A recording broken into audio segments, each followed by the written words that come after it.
In simple terms, urbanization is the process of rural to urban migration. When differentiating between rural and urban, think farmland versus city. Rural areas are classified as rural when there are less than 1,000 people per square mile. Rural areas must have less than 2,500 people, or else they will be classified as urban areas. Urban areas have more than 1,000 people per square mile. Urbanization basically is the movement of people from a more rural kind of setting into an urban setting or a city setting. We see kind of periods of urbanization throughout history on a smaller scale. We first saw it with the Neolithic Revolution or the Agricultural Revolution. We see rapid urbanization happen during the Industrial Revolution, where factories are centralized and people start migrating to the cities to start working in these factories, in coal mines, and different industries. Urbanization became more prominent during the Industrial Revolution when hundreds upon thousands of jobs created better opportunities. Urbanization is the growth of cities and the expansion of cities over time. It was no longer necessary for everyone to farm. This allowed the development of other specialized trades and, by extension, cities. With cities now producing surplus food as well as tools, crafts, and other goods, there was now the possibility of commerce and interaction over longer distances. And as trade flourished, so did technologies that facilitated it, like carts, ships, roads, and ports. Of course, these things required even more labor to build and maintain, so more people were drawn from the countryside to the cities as more jobs and opportunities became available. Well, urbanization, as I see it from a county perspective, is the fact that growth tends to be centered around where growth already occurs. Urbanization is technically a form of migration. People move for various reasons depending on certain push or pull factors. Push and pull factors are reasons why people leave one place to go to another. There are four main categories: economic, political, environmental, and social. During the Industrial Revolution, there were a lot of negative effects of urbanization, namely like disease. And that was from lack of basic city planning. And so as we get more and more people kind of crammed into this area, there's not the infrastructure that is needed to support such a population.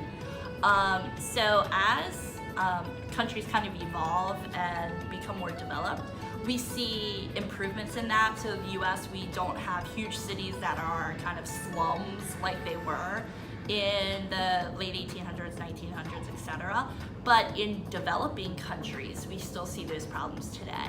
And so that's where urban planners or city planners are really important, because that takes care of a lot of those problems. People talk about city life kind of deteriorates the family.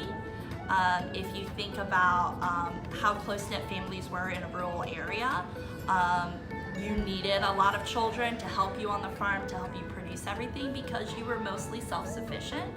As people move to cities and everybody's working in factories, and maybe you're working in different factories, you might be working long shifts, that idea of eating dinner with your family, everybody preparing things, that kind of goes away. And so it's seen as kind of an erosion of what the traditional family was for that time period.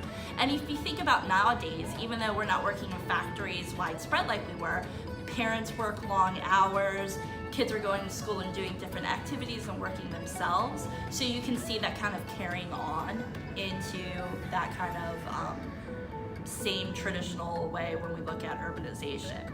Well, some positive effects of urbanization are that people live closer together and can share resources.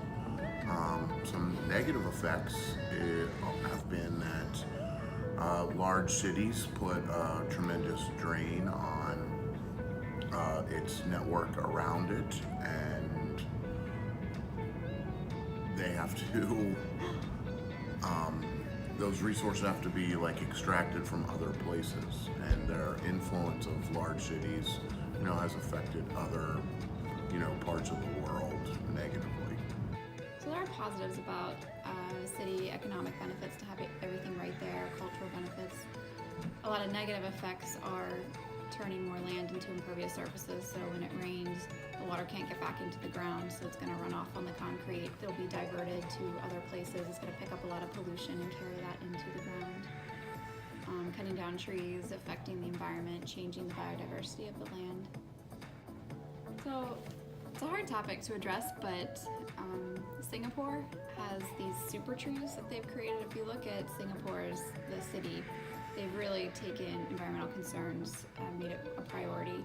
So a lot of their buildings are green buildings so that it's not as harmful to the environment. And they have these super trees where it's this whole park that they've created to try and bring biodiversity back to the cities.